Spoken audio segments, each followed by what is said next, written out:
Hello, this is Peter Marzano back with another review, and today I'm going to do my first music review since yesterday I did a video game review. Criteria will be fairly similar. I will grade this out of 100 and basically tell you what I like about it and what I don't like about it. So where else to start with what is a pop-punk classic and one of the most innovative albums of recent memory, Dookie by Green Day. This is their major label debut. It came out in February of 1994. And some interesting things about this album. This is the first album, obviously released by Green Day on a major label on Reprise Records. It's really probably the first major influential album that featured more post-grunge and pop-punk themes that made it to a major label and made it to a large audience. This album was certified 10 times platinum by the RIAA, which is huge. It's diamond, so it sold around 10 million copies and still being produced today. So this is probably one of the most defining albums of the 90s, and I'll tell you why. Some notable songs on here, and ones of my favorites are the singles Longview, Welcome to Paradise, Basket Case, and When I Come Around. All of them pretty recognizable songs. Pretty much everybody will recognize one of those. What I really liked about what Green Day did on this album is they're able to have the ability to take virtually catchy three-chord pop punk and make it a repeating theme, but at the same time make things different, make it sound different, bring in different lyrical themes to each song. For example, Longview is just a song about being alone, being bored, knowing what to do to occupy your time when you're bored.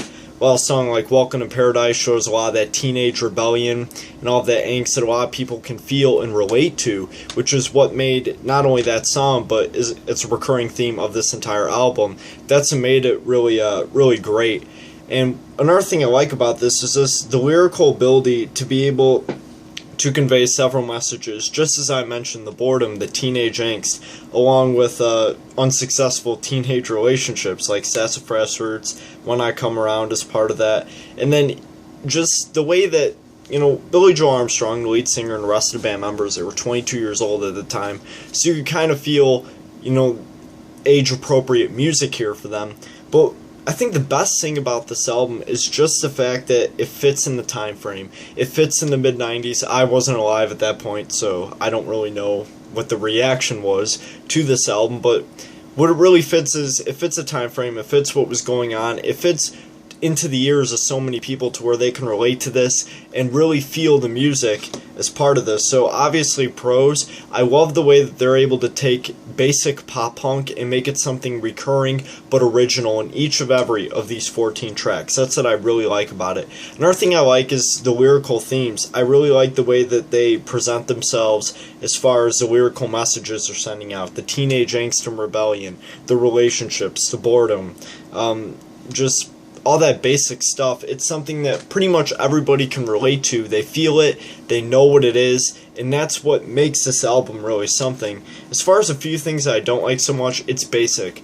As we've seen, and obviously hindsight's 2020, so we can't really talk about all of this, but as we've seen later, Green Day has progressed a lot more musically and lyrically to show a little more growth and a little more of unique ability in their more recent music. But when this came out, I guess this was as innovative yet basic as it could be. And going back to another thing I like about it, it really changed the genre of music as far as punk goes. It commercialized punk for the first time since the late 70s, and it did so in a matter to where you bring in these poppy elements and it brought in new bands to do the same thing. Obviously, Offspring was another band that in this time frame was able to do that, and then a few years later, you get a band like Blink-182, and now there's several bands that kind of draw back. Their drawing board consists of Green Day, Weezer, and Offspring. So this is that album that really kind of defined and influenced so many bands today. So that's another thing I really like about it. As far as another thing I don't like about along with it just being kind of basic, a lot of the songs are short on here. They don't really express too much of an ability to convey themselves in more of a musical matter. It seems that by the 11th and 12th track, some of the songs do sound the same. It is original, but it sounds the same. I like the new musical style that they introduce on the album, but after a while, some of the stuff does sound similar. So that could get old for somebody that doesn't like repetitive music, that doesn't like new themes being introduced in every track, then this may not be the album for you. But overall, if you're a fan of, in general, rock music, especially if you like alternative and pop punk, it's actually won a Grammy Award for Best Alternative Music Album. I definitely recommend this. This is personally one of my favorite albums, especially when it comes to 90s music. I consider this a defining album of the 1990s, so it's definitely something to look at.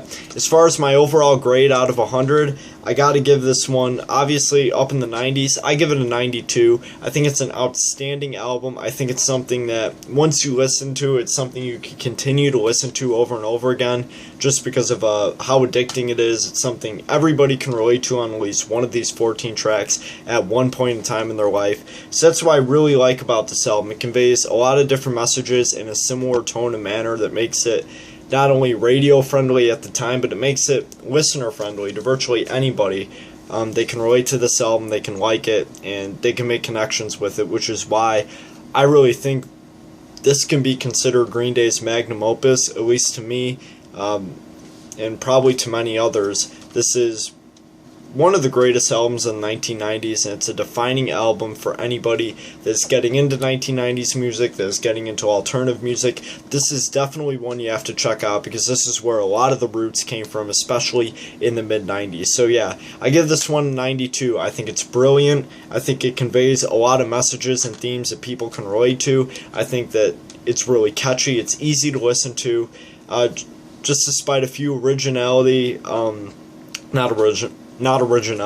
despite a few things as far as just keeping everything fresh by the end of the album. Some of the things will start to sound the same, but besides that, that's really my only problem with Dookie. I think it's an outstanding album. I think it's something you can listen to over and over again, and I'd recommend it to anybody that's into rock music.